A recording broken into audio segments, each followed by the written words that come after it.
ఉగాది రోజు చౌడేశ్వరి ఉత్సవాలండి మదనపల్లిలో ఘనంగా జరిగాయి. చాలా వేడుకగా చేశారండి.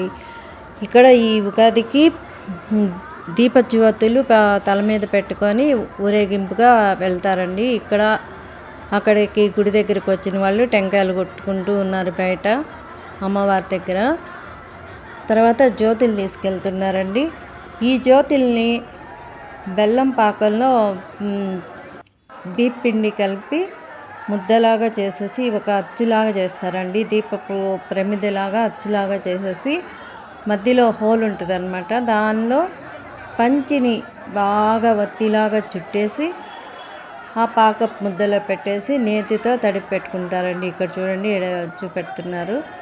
ఈ విధంగా తడిపి పెట్టుకుంటారండి. ఇవి మొక్కు ఉండేవాళ్ళు మాత్రం చేస్తారండి, అందరూ చేయరు. మొక్కుంటారు, మొక్కున్న వాళ్ళు ఈ విధంగా మేము కావడి ఎత్తుతాము, దీపం ఎత్తుకుంటాము అని మొక్కున్న వాళ్ళు మాత్రం చేస్తారు.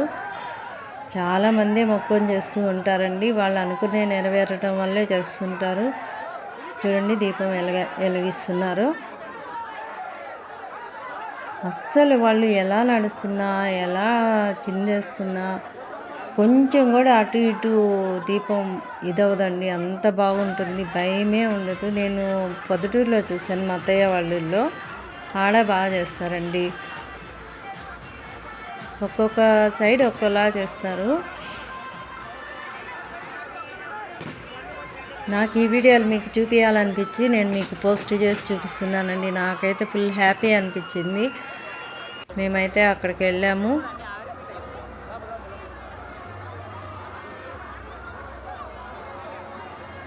ఆకాశ దీపాలండి.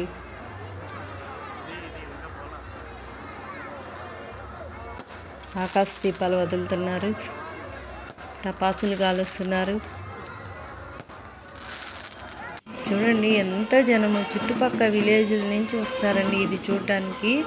చాలా గ్రాండ్గా చేస్తారు. మాకు దసరా అప్పుడు చాముండేశ్వరికి మేము చేస్తాము నెల్లూరులో. అయితే ఇలా దీపాలు ఎత్తుకోవడం అదైతే చేయమండి. మామూలుగా బింది కలిసి అట్లా పెట్టుకుంటాము. ఇక్కడ ఏమంటే ఉగాదికి దీపాలు వెలిగించి దీపాలు తల మీద పెట్టుకొని ఉత్సవంలా చేస్తున్నారండి. చూడండి ఎలా తిరుగుతున్నారో, చాలా బాగుంది. కొంచెం కూడా అటు ఇటు తణకదండి ఆయిల్, నెయ్యి. నేను పొద్దుటూరులో చూశాను, చాలా దగ్గరగా చూశాను. తొణకకుండా చాలా బాగుంటుంది. వీడియో నచ్చితే లైక్ చేయండి ఫ్రెండ్స్.